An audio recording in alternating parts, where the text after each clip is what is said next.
ओम भ्रीम cream, ओम भ्रीम cream, ओम भ्रीम cream, ओम भ्रीम cream. केतकी ने अपने सामने रखी गुड़िया में पिन चुभोया और वहां अपने बेड पे सो रहा करण दर्द से चिल्ला उठा।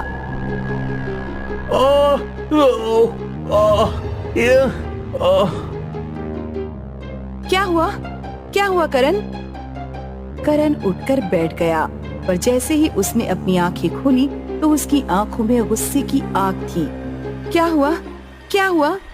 करण ने बिना कुछ बोले नेहा को थप्पड़ मार दिया और फिर उसके बाल पकड़कर उसे जमीन पर पटक दिया। आह! करण, तुम मुझे क्यों मार रहे हो? करण बिना कुछ बोले सिर्फ नेहा को मारता रहा और नेहा दर्द से चिल्लाती रही। यहाँ केतकी मन ही मन खुश थी। करण उसके वश में था। अब मेरा बदला पूरा होगा। नेहा, तेरी जिंदगी मैं बर्बाद कर दूंगी। नेहा जमीन पर पड़ी थी। उसके माथे से खून निकल रहा था। उसकी आंखें बंद हो रही थीं, पर करण वहीं खड़े रहकर हंस रहा था।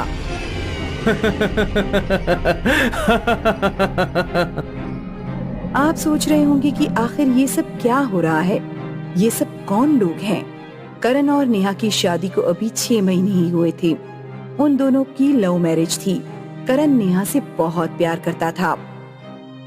गुड मॉर्निंग, ये लीजिए मैडम आपका ब्रेकफास्ट। अरे तुमने क्यों इतनी मेहनत की? मुझे उठा देते। बिल्कुल नहीं, आप सोते हुए बिल्कुल परी जैसी लग रही थी। और भला परी को कोई नींद से जगाता है क्या? करण और नेहा इसी तरह एक साथ बहुत खुश थे, पर अचानक इनके प्यार को नजर लग गई। केतकी की नजर। एक दिन की बात है, केतकी जो नेहा की फ्रेंड थी उसके घर आई और उसने देखा कि नेहा ने मेहंदी लगा रखी है और करण उसे अपने हाथों से खाना खिला रहा है। वाह वाह, तेरा तो बढ़िया चल रहा है नेहा। हाँ, चल तो रहा है। काश मैं तेरी जगह होती। बस इसी पल केतकी ने ठान लिया कि वो इस हंसते खेलते परिवार को बर्बाद करके रहेगी और केतकी ने अपना काला जादू शुरू कर दिया। केतकी के वश में होकर करण नेहा को बहुत मारा करता था, इतना कि वो बेहोश हो जाती थी। कई दिनों तक यही सिलसिला चलता रहा। फिर एक दिन केतकी नेहा को मिलने आई। नेहा का सूजा हुआ चेहरा देखकर उसने उससे माजरा पूछा। नेहा ने रो रो कर केतकी को सब कुछ बता दिया। पर अचानक करण को ये क्या हो गया पता नहीं, पर कभी कभार वो मुझे राघव जैसा लगता है। राघव? क्यों, क्या हुआ? तुम नाम सुनकर चौंक क्यों गई? शायद तुझे पता नहीं, पर तेरा वो एक्स बॉयफ्रेंड राघव मर चुका है। क्या? कैसे? उतना मुझे नहीं पता, बस उसकी मौत हो गई है ये सुना है। तो जरूर उसका कोई भूत ही मेरे पति के शरीर में है। तो फिक्र मत कर, मैं किसी बाबा या पंडित को ढूंढती हूँ। हमें इस समस्या का जल्दी ही समाधान मिल जाएगा। नेहा केतकी के कंधे पर सर रखकर रोने लगी और वहाँ केतकी मन ही मन मुस्कुरा रही थी। उस रात भी करण ने नेहा को खूब पीटा और वो बेचारी रोती रही। अगले दिन नेहा सुबह सुबह देवी के मंदिर पहुँच गई और वहाँ देवी की मूर्ति के सामने रो रो के अपनी पीड़ा सुनाने लगी। तभी उसके सर पर किसी ने हाथ रखा। मैं जानता हूँ तुम्हारी समस्या का समाधान क्या है बेटी। क्या? तुम्हारा पति किसी और के वश में है, उसे आजाद कराना होगा। पर कैसे?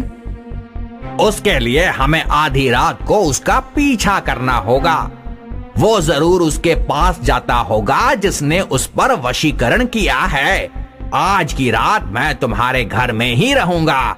देखते हैं बाकी देवी माँ की कृपा। नेहा उस पंडित को अपने घर ले गई। ये कौन है? ये मेरे दूर के मामा जी हैं। आज शहर आए हैं, हमारे साथ रहेंगे। कल सुबह की पहली गाड़ी से चले जाएंगे। ठीक है। उस पंडित का पूरा ध्यान करण पे ही था। दिन बीता और सब सोने चले गए। अचानक रात को पंडित की नींद चीख से खुल गई। करण फिर से नेहा को पीट रहा था। पंडित चुपके से ये सब देख रहा था। फिर पंडित ने देखा कि करण घर से बाहर निकल गया। पंडित ने नेहा के चेहरे पे पानी मारकर उसे होश मिला दिया। चलो बेटी, जल्दी चलो। फिर दोनों ने करण का पीछा किया। नेहा ये देखकर चौंक गई कि करण उसकी फ्रेंड केतकी के घर में गया। ये तो मेरी दोस्त केतकी का घर है। क्या तुम इस लड़की को अपनी हर बात बताती थी? हाँ, सब कुछ।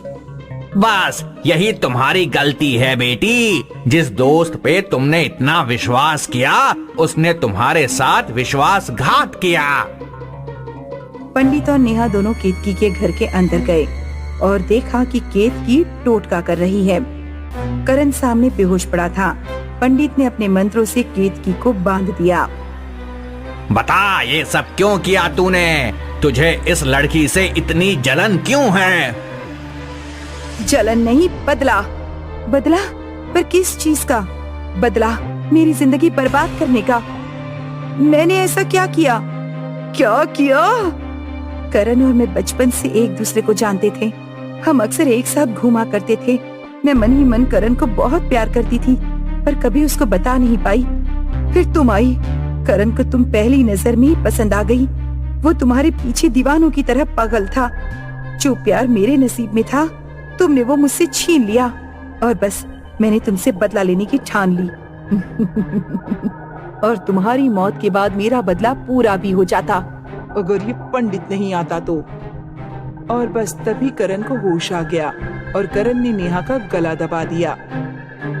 छोड़ो, छोड़ो मुझे, छोड़ो।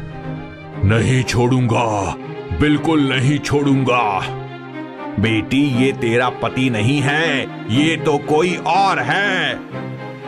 पंडित ने करण को भी अपने मंत्रों में बांध लिया। अब बता, तू कौन है? मैं, ये जानती है मैं कौन हूँ? ये राघव है, मेरा एक्स बॉयफ्रेंड। तू क्यों इसे मारना चाहता है? बोल। क्योंकि इसकी वजह से मेरी मौत हो गई थी। लेकिन कैसे? अब बहुत दया आ रही है तुझे। जब करण से शादी कर रही थी, मैं आया था ना तेरे पास लास्ट चांस मांगने। तूने उस वक्त मेरी एक नहीं सुनी और करण से शादी कर ली। तेरी शादी के गम में मैंने इतनी पी रखी थी कि लड़खड़ा के चल रहा था। मेरा नसीब खराब था कि उसी रात एक ट्रक ने मेरी जान ले ली। और बस तब से तुझसे बदला लेना चाहता था मैं। अब तुम दोनों कुछ नहीं कर पाओगे। पंडित ने मंत्रों का जाप जारी रखा और एक तांबे का सिक्का करण के माथे पर रख दिया और करण तड़पता रहा और करण के शरीर से राघव की आत्मा बाहर आ गई। मैं इसे नहीं छोड़ूंगी पंडित। तुझे जो करना है कर ले। पंडित ने वो तांबे का सिक्का केतकी के माथे पर रख दिया और मंत्रों का जाप करने लगा। केतकी बेहोश हो गई। नेहा, तुम अपने पति को यहाँ से ले जाओ और ये ताबीज उसके गले में हमेशा बांधे रखना। पर ये केतकी, अगर ये फिर से ऐसा कुछ करेगी तो? अब ये कुछ और नहीं कर सकती। देवी माँ के इस सिक्के ने उसकी सारी बुरी ताकतों और विद्याएं उससे छीन ली हैं। अब वो बस तुमसे ईर्ष्या कर सकती है। धन्यवाद पंडित जी। नेहा अपने पति करण को वहाँ से ले गई।